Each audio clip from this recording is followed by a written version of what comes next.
Hi കൂട്ടുകാരെ, പുതിയൊരു വീഡിയോയിലേക്ക് എല്ലാവർക്കും സ്വാഗതം. അങ്ങനെ ഇനി കോടതി കൂടുകയാണ് കേട്ടോ. കോടതി കൂടുമ്പോൾ ഒരുപാട് പ്രതീക്ഷകളോട് കൂടിയാണ് ഗൗതമും നിധിയും പാറുവൊക്കെ ഇരിക്കുന്നത് കേട്ടോ. എല്ലാം കൈവിട്ടു പോയ ആ അവസ്ഥയിലാണ് ശിവാനിയും അതുപോലെ ജ്യോതിർമയും. അങ്ങനെ ഗൗതമിൻ്റെ വക്കീൽ ചോദ്യം ചെയ്യാൻ തുടങ്ങുകയാണ് കേട്ടോ. അപ്പോൾ ഉടൻ തന്നെ ജഡ്ജി പറയാണ്, ഞാൻ എന്തായാലും ഒരാഴ്ച സമയം തന്നു, അതിനുള്ളിൽ നിങ്ങൾ എല്ലാ തെളിവുകളും കൊണ്ടുവന്നിട്ടുണ്ടാവുമല്ലോ എന്നിങ്ങനെ നിധിയോട് പറയുകയാണ്. അപ്പം നിധി പറയണം, ശരിയാണ്, കൊണ്ടുവന്നിട്ടുണ്ട്. എൻ്റെ ഭർത്താവ്, എൻ്റെ അനിയനെ ഞാനിതായി കോടതിക്ക് മുന്നിൽ സമർപ്പിക്കുന്നു എന്ന് പറയുന്നു കേട്ടോ. അങ്ങനെ നിധിയുടെ വക്കീൽ, നീ ആരാണ്, നീ എന്താണെന്നൊക്കെ ചോദിക്കുകയാണ്. അപ്പോൾ പറയണേ, ഞാൻ ഗൗതമിൻ്റെ അനിയൻ പ്രണവാണെന്നുള്ള സത്യം വെളിപ്പെടുത്തണം. അപ്പോൾ ഗൗതമാണെങ്കിൽ ഒരുപാട് പ്രതീക്ഷയോട് കൂടിയാണ് നിൽക്കുന്നത്. അപ്പോൾ പ്രണവിനോട് ചോദിക്കുകയാണ്, നിങ്ങളോട് കുറച്ച് കാര്യങ്ങൾ എനിക്ക് ചോദിക്കാനുണ്ട്. നിങ്ങളുടെ ജ്യേഷ്ഠനാണ് നിങ്ങളെ തട്ടിക്കൊണ്ടുപോയി എന്ന് പറയുന്നത്. അതിൽ എത്രത്തോളം സത്യാവസ്ഥയുണ്ടെന്ന് ഈ കോടതിക്ക് മുന്നിൽ നിങ്ങൾ ഇവിടെ പറയണം എന്ന് പറയുന്നുണ്ട്. അപ്പോൾ ഇത് കേൾക്കുന്ന പ്രണവ് പറയുന്നത്, ശരി, ഞാൻ പറഞ്ഞോളാം എന്ന് പറയുന്നത്. ഞാൻ ഗൗതമിൻ്റെ അനിയൻ പ്രണവാണ്. എന്നെ തട്ടിക്കൊണ്ടുപോയത് എൻ്റെ ഏട്ടനാണെന്നുള്ള ധാരണയിലായിരുന്നു ഞാനും ഇരുന്നിരുന്നു. എന്നാൽ എൻ്റെ പ്രതീക്ഷകൾ എല്ലാം മട്ടിമറിച്ചും കൊണ്ട് എന്നെ തട്ടിയത് ഈ ഇരിക്കുന്ന CKCയും ജ്യോതിർമയുമാണ് എന്നുള്ള സത്യം വെളിപ്പെടുത്തണം കേട്ടോ.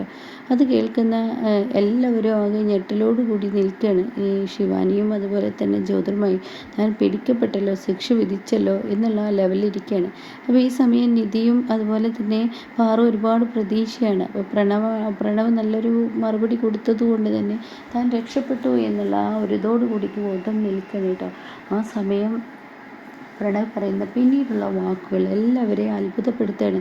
പ്രണവ് പറയണേ, ഇത്രയും നാളും എന്നെ തട്ടിക്കൊണ്ടുപോയത് CKCയും ജ്യോതിർമയാണെന്ന് വരുത്തി തീർക്കാൻ വേണ്ടിയ ഇത്രയും നാളും എന്നെ തട്ടിക്കൊണ്ടുപോയത് CKCയും ജ്യോതിർമയാണെന്ന് ഇവിടെ ഞാൻ പറയണം എന്ന് ആവശ്യപ്പെട്ടിരിക്കുകയാണ് എൻ്റെ അമ്മയും എൻ്റെ ഏട്ടത്തിയും. അതുകൊണ്ടാണ് ഞാൻ അങ്ങനെ പറഞ്ഞത്. പക്ഷേ എന്നെ തട്ടിക്കൊണ്ടുപോയത് ഈ നിൽക്കുന്ന വ്യക്തിയാണെന്ന് പറയുന്നുണ്ടോ.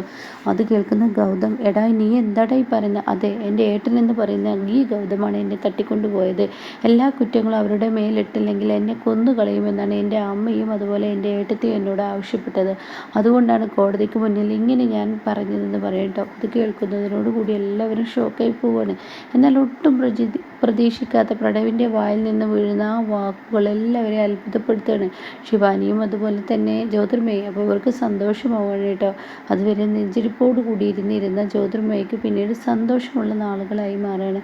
അങ്ങനെ ഈ സമയം ഉടൻ തന്നെ ഇവിടെ പറയുന്നുണ്ട്, പ്രണവിനോട് പിന്നീട് വീണ്ടും ചോദിക്കുകയാണ്, നിങ്ങളല്ലേ ഇപ്പോൾ കുറച്ച് നേരത്തെ പറഞ്ഞത് എന്നെ തട്ടിക്കൊണ്ടുപോയത് CKCയും ജ്യോതിർമയാണെന്ന്, ഇപ്പം എന്താ അത് തിരുത്തി പറയുന്നത് എന്ന് കോടതി ചോദിക്കണം. അപ്പോൾ ഈ സമയം പ്രണവ് പറയണേ, ഇവരെന്നെ കൊല്ലും എന്നുള്ളത് ഉറപ്പ് എനിക്കുള്ളത് കൊണ്ട് കോടതിക്ക് മുന്നിൽ എല്ലാം പറയാൻ ഏറ്റത് കൊണ്ടാണ് ഇന്ന് ഞാൻ ജീവനോടെ ഇരിക്കുന്നത്. എൻ്റെ അമ്മ എടുത്തു വളർത്തിയ മകനാണ് ഈ നിൽക്കുന്ന ഗൗതം. എൻ്റെ അമ്മ എന്നെ തള്ളിപ്പറഞ്ഞെങ്കിൽ ഈ പറയുന്ന ഗൗതമിന് വേണ്ടി എൻ്റെ അമ്മയും എൻ്റെ ഏട്ടത്തിയും എന്തും ചെയ്യും. അതുകൊണ്ട് മരണഭീഷണി എൻ്റെ മുന്നിൽ കണ്ടതുകൊണ്ടാണ്, പേടിച്ചും കൊണ്ടാണ് ഞാൻ ഈ സത്യങ്ങളെല്ലാം ഇത്രയും നേരം അവരുടെ മുന്നിൽ അങ്ങ് തലകുനിച്ച് സമ്മതിച്ച് കോടതിക്ക് മുന്നിൽ പറയുന്നതെന്ന് പറയും കേട്ടോ. ഇതേ സമയം കോടതി പോലും ഞെട്ടിപ്പോവാണ്. കൊണ്ടുവന്ന പ്രണവ് ഗൗതമിൻ്റെ നേർക്ക് വിരൽ ചൂണ്ടിയപ്പോൾ എല്ലാവരുടെയും പ്രതീക്ഷ ആകെ തകിടം മറിഞ്ഞിരിക്കുകയാണ്. അപ്പോൾ ഉടൻ തന്നെ പെട്ടെന്ന് പ്രണവിൻ്റെ നേർക്ക് അങ്ങ് ചൂടാവാണ് പാറു. കോടതിയാണെന്ന് നോക്കാതെ എണീറ്റ് നിന്ന്, എടാ നെറികെട്ടവനെ, നീ എന്ത് മകനാടാ, നീ ഇങ്ങനെ ഒരു ചതി എന്തിനാടാ എല്ലാവരോടും ചെയ്തത്? നിന്നെ തട്ടിക്കൊണ്ടുപോയത് നിൻ്റെ ഏട്ടനല്ലടാ, നീ മനസ്സിലാക്കുക, അവൻ്റെ സ്നേഹം നീ ഒരിക്കലും കണ്ടറിയാതെ പോകരുത് എന്നൊക്കെ പറഞ്ഞിട്ട് ചൂടാവുമ്പോൾ ഉടൻ തന്നെ ജഡ്ജി പറയണേ, ഇതൊരു കോടതിയാണ്, കോടതിക്കുള്ളിൽ സൗണ്ട് ഉണ്ടാക്കി കഴിഞ്ഞാൽ നിങ്ങളെ പുറത്തിറക്കുമെന്ന് പറയട്ടോ. അതോടുകൂടി പാറുവിനെ നിധിയോട് പിടിച്ചിരുത്താണ്. എന്നാൽ ഈ സമയം ശിവാനി ആണെങ്കിൽ, ഹെടി നീ എന്താടി വിചാരിച്ചിരിക്കുന്നത്?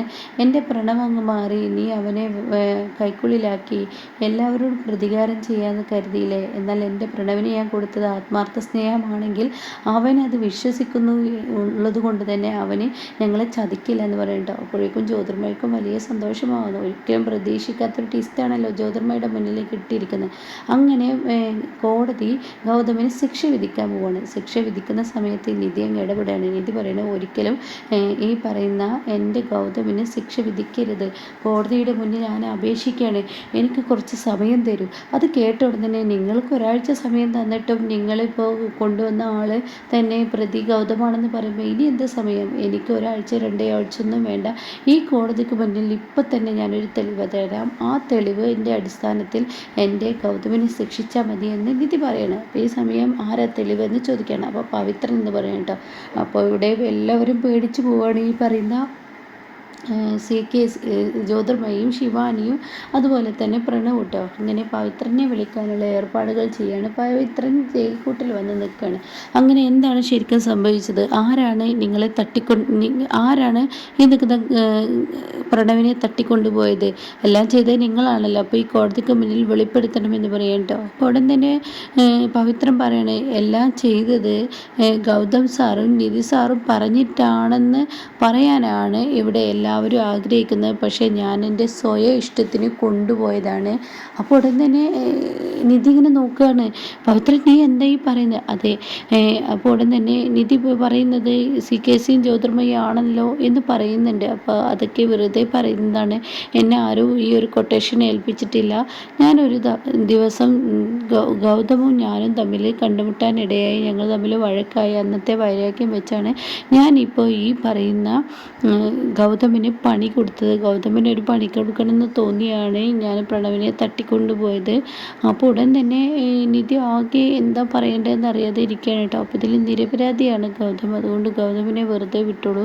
എൻ്റെ തെറ്റുകൾ എനിക്ക് മനസ്സിലായി എന്നിങ്ങനെ പവിത്രൻ പറയണം. അപ്പോൾ പവിത്ര ഒരിക്കലും CKCയുടെയും അതുപോലെ തന്നെ ജ്യോതിർമയുടെയും പേര് വെളിപ്പെടുത്താത്തത് കൊണ്ട് അവർക്ക് ഒരു ശിക്ഷയും കിട്ടുന്നില്ല കേട്ടോ. അപ്പോൾ ഈ സമയം കോടതി പറയണേ എന്തായാലും തീരുമാനം എടുത്തിരിക്കുന്നു. ഗൗതം തെറ്റുകാരനല്ല എന്ന് ഈ കോടതിക്ക് മുന്നിൽ അറിഞ്ഞിരിക്കുന്നു. അതുകൊണ്ട് തന്നെ ഗൗതമിനെ വെറുതെ വിടുന്നു. ഇത് കേൾക്കുന്ന പ്രണവിനും ശിവാനിക്കും ദേഷ്യം പിടിക്കുകയാണ്. എന്തൊരു കഷ്ടമാണ് എന്നവരിങ്ങനെ ചിന്തിക്കുന്നുണ്ട്. അങ്ങനെ ഗൗതമിനെ കോടതി വെറുതെ വിടുന്നത് ഒരിക്കലും സഹിക്കാനാവില്ല കേട്ടോ ജ്യോതിർമയ്ക്കും ശിവാനിക്കും. എന്നാൽ ഈ സമയം കോടതി ഗൗതമിനെ വെറുതെ വിട്ടിരിക്കുന്നു എന്ന് പറഞ്ഞിട്ട് ഇവരെല്ലാവരും പുറത്തു പോവാണ്. അപ്പോൾ ഗൗതം എന്ന് പറഞ്ഞിട്ട് നിധിയും പാറൊക്കെ കെട്ടിപ്പിടിക്കുകയാണ് കേട്ടോ. എന്തായാലും നിധി നീ എൻ്റെ നിരപരാധിത്വം തെളിയിച്ചു എന്ന് പറയും കേട്ടോ. ഇതേസമയം പാറു നിരപരാധിത്വം തെളിയിച്ചെങ്കിൽ എന്താ, എൻ്റെ മകൻ തലതിരിഞ്ഞു പോയ മകനാണ്. അവൻ ഇപ്പോഴും വീണ്ടും ജ്യോതിർമയ്ക്കൊപ്പം കൂടിയിരിക്കുകയാണ്. ശിവാനി എന്ന ഇവളുടെ ഒപ്പം കൂടിയിരിക്കുകയാണ്.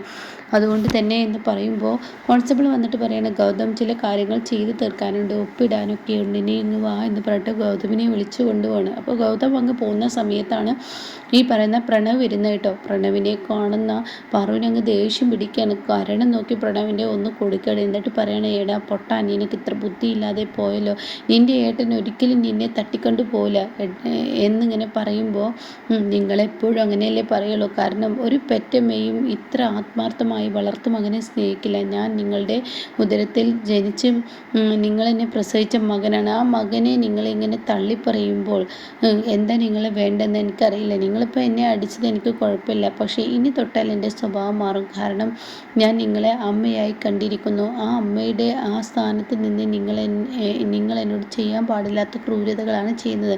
വളർത്തു മകനെ സ്നേഹിച്ചിട്ട് സ്വന്തം മകനെ തള്ളിപ്പറയുന്ന നിങ്ങളുടെ ഈ പ്രവൃത്തി കണ്ടു നിൽക്കാൻ എന്നെക്കൊണ്ട് കഴിയില്ല എന്നൊക്കെ ഇങ്ങനെ പറയണം. അപ്പോൾ എന്തായാലും ഇനി നല്ല കിടുക്കൻ സീനാണ് കേട്ടോ. പ്രണവിന് വീണ്ടും ശിക്ഷ കിട്ടുകയാണ്. പ്രണവ് ഇനി സ്വയം തെറ്റ് തിരുത്തി വരുമ്പോൾ പ്രണവിന് ആരും ഇല്ലാത്തൊരവസ്ഥയിലോട്ടാണ് കേട്ടോ കാര്യങ്ങൾ പോകുന്നത്.